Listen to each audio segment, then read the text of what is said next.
Korea. Please welcome the Right Honourable Mark Carney, Prime Minister of Canada. Oh my God, everyone's booing. CommonSenseLoonie, that's my tune, bringing truth to the red and white moon. Personally, I am a man.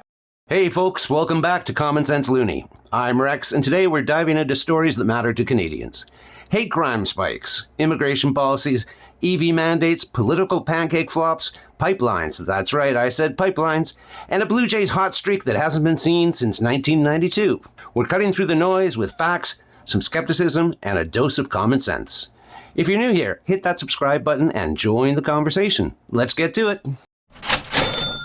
Hate crimes in BC. Our first story comes from the CBC. Province expands RCMP hate crimes unit amid rise in incidents across BC. Funding will pay for 6 more officers and an intelligence analyst to expand the RCMP anti-hate crime unit. In this article, CBC states, according to provincial data, police reported hate crimes in BC rose by 23% from 2022 to 2023. Religion-based hate crimes increased by more than 50%.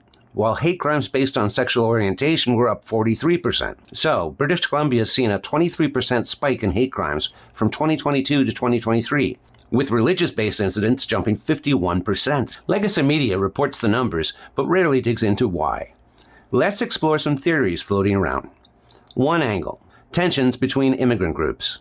In diverse cities like Vancouver and Toronto, communities from rival regions, say South Asia or Middle East, sometimes carry old conflicts into Canada, leading to incidents like vandalism or street clashes that police label as hate crimes. Another more recent factor, anti-Israel sentiment. With global protests over the Israel-Palestinian conflict, some link this to local anti-Semitic acts like synagogue vandalism, which is counted as religious hate. Then there's the controversial attack on churches. CBC reported 33 churches burned across Canada from May 2021 to December 2023, and 24 of those were confirmed arsons. In BC, we know of Sacred Heart in St. Gregory on June 21st, 2021, St. Paul's in New Hazelton, and St. Columba in Tofino on July 1st and 2nd of 2021, and St. George in Surrey on July 19th, 2021. Some tie these to anger over residential schools, others to a broader anti-Christian sentiment. The media often skips these connections, but people are talking. What's your take on what's driving this in BC? If you're from BC, have you seen it? If you're elsewhere in Canada, is it happening there? Drop a comment, I'm curious. Criminal record approvals. Let's move to our next story from CTV News. Canada has approved entry for more than 17,600 people with a criminal record in the last decade. From 2014 to 2024, more than 25,350 foreigners submitted an application to have their criminal record forgiven so they can enter Canada, whether on a work or study visa, to apply for permanent residency, or for a short-term visit. Of those, nearly 70% were approved. Nearly 20% were refused, and about 10% of the applications were withdrawn. So, Canada's waived inadmissibility for 17,600 foreign nationals with criminal convictions over the past decade. That's people with DUIs, theft, or sometimes even worse, getting a pass to enter or stay. Did you know about this? Most Canadians don't. It's not just this policy. Immigration levels are high, very, very high. 485,000 permanent residents in 2024, with 500,000 planned by 2026. Housing's unaffordable. Toronto homes average over $1 million. Healthcare strained. 6.5 million Canadians lack a family doctor. Former Prime Minister Justin Trudeau admitted immigration levels got too high. Really, Justin? What took you so long? Were you too busy with photo ops while cities grappled with overcrowding? This influx, including those with criminal records, is stretching Canada thin. Now, could this strain of a housing crisis, job competition, and cultural clashes be fueling the hate crime we talked about in our first story? I'm sure it's not helping. When systems buckle under pressure, resentment can grow. What do you think? Is this compassionate policy worth the cost? Should we rethink immigration to prioritize Canadians? Share your thoughts below.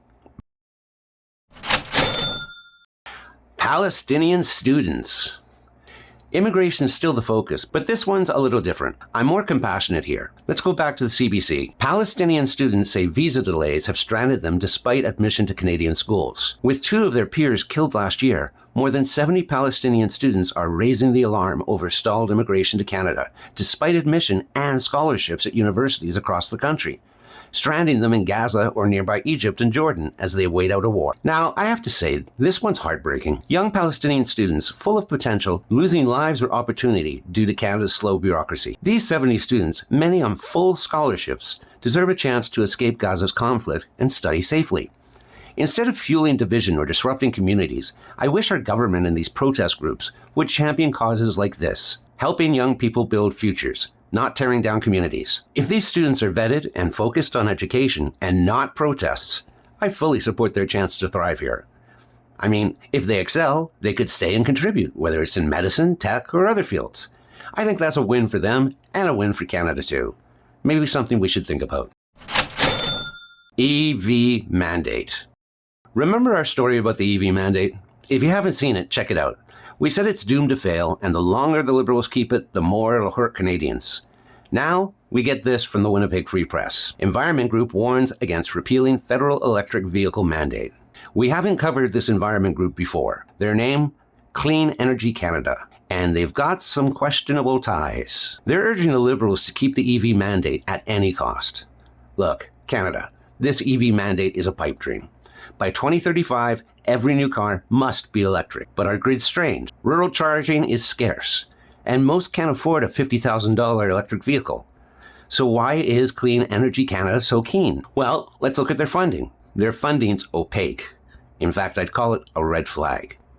They mention Trottier and Ivy Foundations, but who's behind those? Possibly clean energy giants, battery or EV companies profiting from forced sales. No donor list, no accountability, no nothing. Then there's the Liberal ties. The government has sunk $93 billion into clean tech tax credits, funneling public money to corporations while you pay more. Are they advocating for the planet or for their funders? And globally, they're linked to climate networks, potentially even Mark Carney's green finance push. Could EV mandates prop up carbon markets or elite investments? What's their real motive? Corporate cash, political favors, or global agendas? When funding is hidden and policies don't add up, whose interests are they serving? Think about it, Canada. The Calgary Stampede.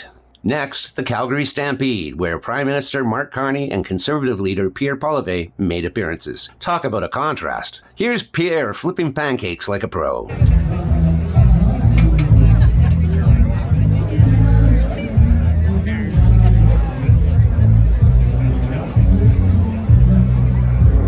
And Carney, let's just say his pancake skills need a little work.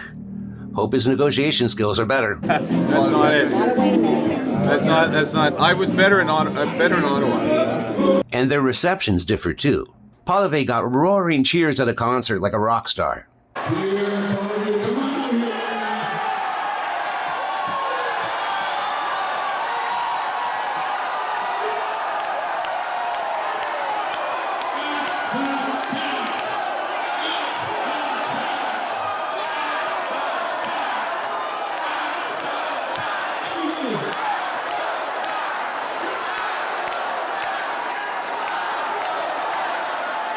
Carney's public appearance?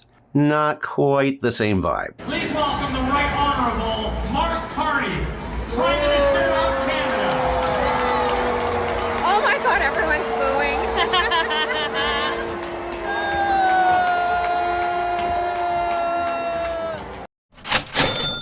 Pipeline promise? Our next story comes from the Financial Post.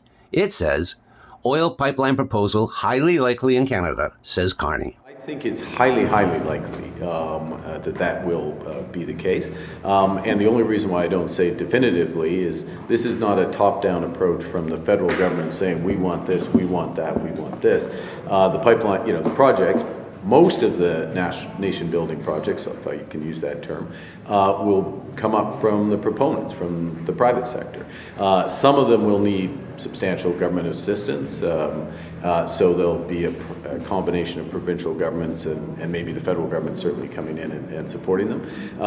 And there will also be some that come from Indigenous peoples as well as proponents. So I would think, given the scale of the economic opportunity, the resources we have, the expertise we have, that it is highly, highly likely that we will have an oil pipeline that is a proposal for one of these projects of national interest, and how we build that as a nation, how we build that in partnership between provinces with the Indigenous peoples, how we do that in a way that makes, and we're here in Alberta oil, I'll focus on that, Alberta oil, low cost, low carbon, and of course it's low risk, so it's competitive for decades. That's going to be the key to get it done. All right, that was Mark Carney on pipelines in Canada.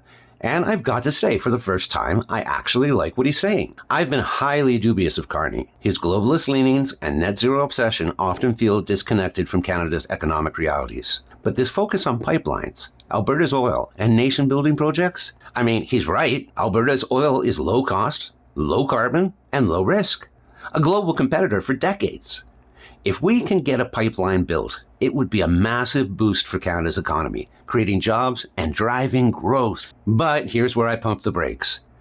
Carney's hedging, saying it's highly, highly likely, but not definitive. That feels like a politician's dodge. He's leaving wiggle room, avoiding hard commitments. His talk of a bottom-up approach with private sector and Indigenous proponents leading sounds great, but it could be a way to shift blame if projects stall. The private sector needs clear government backing. That's permits, funding, regulatory speed, not just vague support. And when he mentions substantial government assistance, who's footing that bill?